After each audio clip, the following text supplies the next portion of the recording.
नेहरू कब प्रधानमंत्री बने थे? 15 अगस्त 1947 को नहीं बने थे, 2 सितंबर 1946 को लॉर्ड वेबल के द्वारा शपथ लेकर यूनियन जैक झंडे के नीचे और उनके प्रधानमंत्री रहते हुए भारत के विभाजन का प्रस्ताव जून 1947 में कांग्रेस की कार्य समिति में पारित हुआ। आपको पता है जब देश आजाद हुआ भारत की फौज कितनी थी?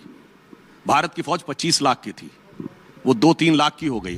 वैसे तो सुधांशु त्रिवेदी के सामने कोई नहीं बोल सकता है, लेकिन सुधांशु त्रिवेदी एक शो में गए थे, न्यूज 24 शो में, जहां पर वह देश के कुछ प्रधानमंत्री और कांग्रेस पार्टी की गलतियों का एहसास दिला रहे थे। तभी शो में बैठे कुछ जनता में से एक व्यक्ति खड़ा हुआ और सुधांशु त्रिवेदी से एक के बाद एक कई सारे सवाल पूछने लगे, जिसको लेकर सुधांशु त्रिवेदी ने उस व्यक्ति की बीच शो में मुंह बंद कर दी और दोबारा वो कहीं कुछ पूछने लायक नहीं बचे थे। दरअसल दोस्तों, हमारे देश के पूर्व प्रधानमंत्री पंडित जवाहरलाल नेहरू ने हमारे देश के लिए क्या किया आप सबको भी पता होगा कि किस तरह से चीन के पाले में आकर हमारे देश को बर्बाद करने के लिए कोई कसर नहीं छोड़ा था नेहरू ने। अब उस नेहरू को लेकर सुधांशु त्रिवेदी ने उस व्यक्ति की बीच शो में धज्जियां उड़ा दी। तो आइए उस वीडियो को देखते हैं। होनी थी लेकिन कहीं और चली गई है।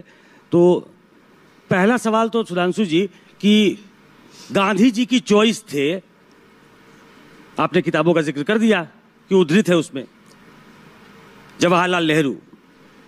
तो गांधी जी ने जवाहरलाल नेहरू को चुन के गलती की, ये कहते हैं आप? ये तो देश की जनता को दिखाई पड़ा है, क्योंकि आपको पता, बहुत से लोगों को पता नहीं है।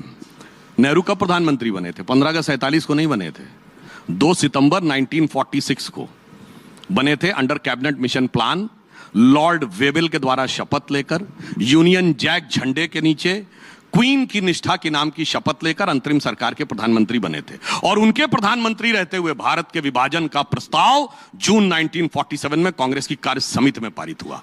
उनके रहते हुए भारत ने मनुष्य जाति के इतिहास का सबसे बड़ा एक्सोडस झेला, सबसे बड़ा लोगों की हत्याएं झेली। और उनके रहते हुए आपको पता है जब देश आजाद हुआ भारत की फौज कितनी थी? भारत की फौज 25 लाख की थी, वो 2-3 लाख की हो गई। आपको पता है हमारी एयरफोर्स 1932 से थी, ब्रिटिश लीगेसी से।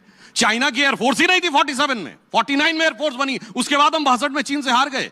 नेहरू जी की नीति क्या रही? एक लाइन में कहूंगा, आधा आधा, पंजाब गया, बंगाल गया, पंजाब गया, कश्मीर गया और चला बंगाल गया, और चीन के हाथों मानसरोवर का हवा ऊंचा भाल गया। दरअसल दोस्तों, वह व्यक्ति जो शो में सुधांशु त्रिवेदी से जबान लड़ाने की कोशिश कर रहा था, ये कांग्रेसी मानसिकता लोग था, जो कि सुधांशु त्रिवेदी और बीजेपी को नीचा दिखाना इसका काम था। लेकिन उसका पाला इस बार सुधांशु त्रिवेदी से पड़ा कि बीच शो में सुधांशु त्रिवेदी ने उस व्यक्ति की इज्जत उतार दी। तो दोस्तों, आपको क्या कहना है कमेंट में जरूर बताएं।